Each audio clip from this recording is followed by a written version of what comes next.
अस्सलाम वालेकुम। अभी हम आपके लिए एक बहुत अफ़सोसनाक ख़बर लेके आ रहे हैं। थोड़ा अर्सा पहले एक सिविल जज की बीवी ने एक घर में एक मुलाज़मा रखी थी, जो कि एक तो वो नाबालिग थी और दूसरा वो अंडर एज थी, वो काम करने के काबिल नहीं थी, वो छोटी बच्ची थी। तो सबसे पहले ये मज़दूरों के हुकूक़ की ख़िलाफ़ वर्ज़ी की गई, उसको रखा गया, उससे घर के काम काज करवाए गए और उसको बेजा तशद्दुद का निशाना बनाया गया और बहीमाना तशद्दुद का निशाना बनाया गया। फिर जब उसकी हालत गैर हो गई तो उसको उसके घर जाके छोड़ के आ गए। फिर उसके बाद क्या हुआ कि उस बच्ची को सिविल हॉस्पिटल में एडमिट किया गया। तो उसके बाद फिर जज साहब का कहना था कि हमने तो इस पे कोई जुल्म किया ही नहीं है, कुछ किया ही नहीं है। जस्ट हम इसको कह रहे थे कि चलो हम तुम्हें घर छोड़ के आते हैं। तो उस पे ये बहुत ज़्यादा इसको बुरा लगा और इसने दीवार के साथ साथ पटक पटक कर अपना सर फाड़ दिया। लेकिन मेडिकल रिपोर्ट सरासर इस चीज़ की नफ़ी कर रही है।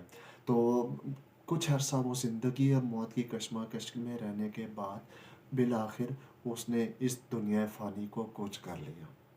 लेकिन अब सवाल ये पैदा होता है कि इसका रिज़ल्ट क्या निकलेगा। अब मैं आपको बताता हूँ कि नेक्स्ट होने वाला क्या है।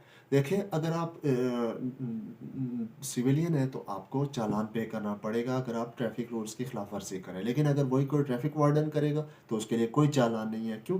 क्योंकि वो ट्रैफिक वार्डन है। सेम एज इट इज़ जो बिजली के मुलाजमीन हैं उनको बिजली का बिल नहीं देना पड़ता। इसी तरह ये जज था और ये जज साहब की बीवी ने गलती की है।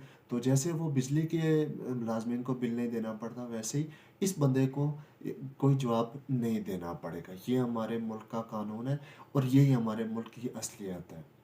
आप देख सकते हैं कि हमारा मुल्क इसी वजह से जो है ना बिल्कुल पसमानदा तरीन इलाकों में जा रहा है, जहाँ पे इंसाफ की फरहमी नहीं है। अब थोड़ा सा 5 साल पहले तो मेरा ख्याल है कि हम तीसरे या चौथे नंबर के बदतरीन ममालिक में थे जहाँ पे इंसाफ की फरहमी थी। अब शायद वो भी ख़त्म हो चुकी हो, क्योंकि जो हालात आजकल मुल्क में चल रहे हैं ना, इससे ज़्यादा बुरे हालात शायद हो ही नहीं सकते। Thank you.